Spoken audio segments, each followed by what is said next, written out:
नमस्कार, आप देख रहे हैं प्लैनेट पहाड़। ये बढ़ते हैं आज की खबरों की ओर। जयपुर में आज 77वां गणतंत्र दिवस मनाया गया, जिसके अंदर कांग्रेस पार्टी के बड़े बड़े नेता शामिल हुए। छोटी चौपट पर ध्वजारोहण कर ये गणतंत्र दिवस का समारोह मनाया गया, जहां पर पीसीसी चीफ गोविंद सिंह डोटासरा, नेता प्रतिपक्ष टीकाराम जूली और कांग्रेस के कई बड़े नेता शामिल हुए। कांग्रेस का कहना है कि अब बीजेपी जो शासन चला रही है वो सारा डिक्टेटरशिप का शासन है। हमारे टाइम पर डेमोक्रेसी होती थी, कॉन्स्टिट्यूशन का ध्यान रखा जाता था और अब लॉ एंड ऑर्डर की धज्जियां उड़ाई जा रही है।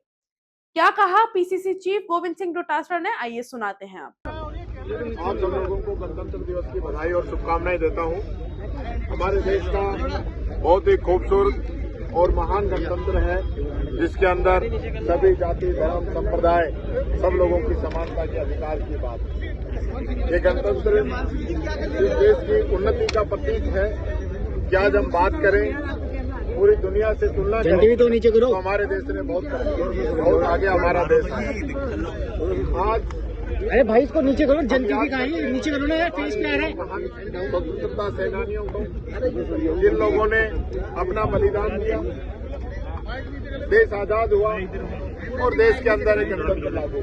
अगर हम बात करें हम अपने पड़ोसी देशों की, तो आज श्रीलंका, नेपाल, बांग्लादेश, पाकिस्तान, अफगानिस्तान, सारे जितने भी पड़ोसी देश हैं, सब जगह लोकतंत्र का खून हो चुका है, लेकिन हमारा लोकतंत्र आज भी जिंदा है।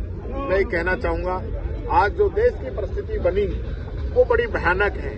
आज जो लोग सत्ता के अंदर इस संविधान की वजह से चुन के आए, वो लोग आज इस संविधान को कमजोर करने की बात कर रहे हैं, इस प्रकार की हालत पैदा कर रहे हैं जैसे आप जिस डाल पे बैठे हो और उसी डाल को काटने का काम आप लोग कर रहे हो। ये स्थिति भारतीय जनता पार्टी ने कर दी।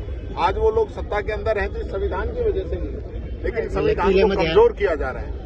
पहले ईडी, इनकम टैक्स, सीबीआई को भेजकर विपक्षी पार्टियों को, विपक्षी नेताओं को डराने, धमकाने का, जेल में डालने का काम किया जाता था, लेकिन अब तो एसआईआर के माध्यम से जो लोग इनसे सहमत नहीं है उनका भी वोट काटने का काम किया जा रहा है। जो संविधान इस देश के गरीब को आगे बढ़ाने की बात कहता है, आज मनरेगा जैसी योजना को ये लोग बंद कर रहे हैं। मैं समझता हूँ मनरेगा जैसी योजना जिसने गांवों का विकास किया, मजदूरों का पलायन रोका, गांवों के अंदर संपन्नता आई, देश के अंदर संपन्नता आई, उसको बंद करके एक बहुत बड़ा, मैं समझता हूँ, संविधान विरोधी काम कर रहे हैं। साथ ही आज देश के अंदर जो अभिव्यक्ति की आजादी, सत्ता जो है अपने खिलाफ कुछ सुनना नहीं चाहती, चाहे कोई भी वो व्यक्ति हो।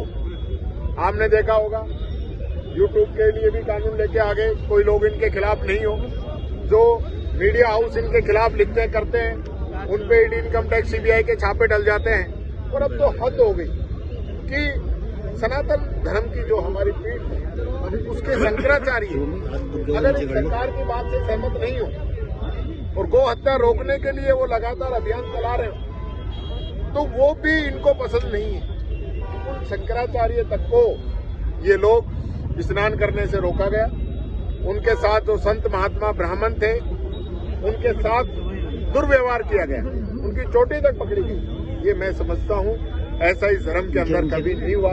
जिस प्रकार से सत्ता जो है अहंकार के अंदर, मद के अंदर मदमस्त हाथी की तरह चल रही है, ये गलत है।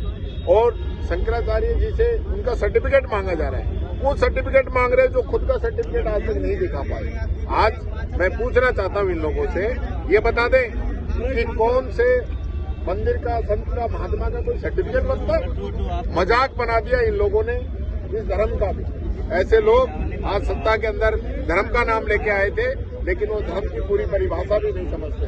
हमारा धर्म हमें जो संस्कार देता है, हमें जो सिखाता है, वो क्या है, उसका अनुसरण कर रहे हैं? वो नहीं कर रहे हैं। इनको सिर्फ सत्ता चाहिए, जैसे तैसे किसी भी प्रकार से श्याम दाम दंड भेद वो नीति अपना के ये लोग सत्ता के अंदर बैठे हैं। आज जो हमारा संविधान है वो नीचे हमारे अधिकारों के साथ साथ कर्तव्य भी सिखाता है। क्या हम उन कर्तव्यों का पालन कर रहे हैं? सत्ता के अंदर आने के बाद में क्या हम उन कर्तव्यों को भूल गए हैं?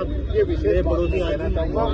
उन्हें मैं भगवान से प्रार्थना करता हूँ इनको सद्बुद्धि आए, और जिन लोगों ने इस देश के लिए कुर्बानी दी, देश की आजादी की लड़ाई लड़ी, देश को यहाँ तक लेके आए और देश के अंदर एक मजबूत गणतंत्र लागू किया, उनके सपनों को साकार करने की जिम्मेदारी हम सब लोग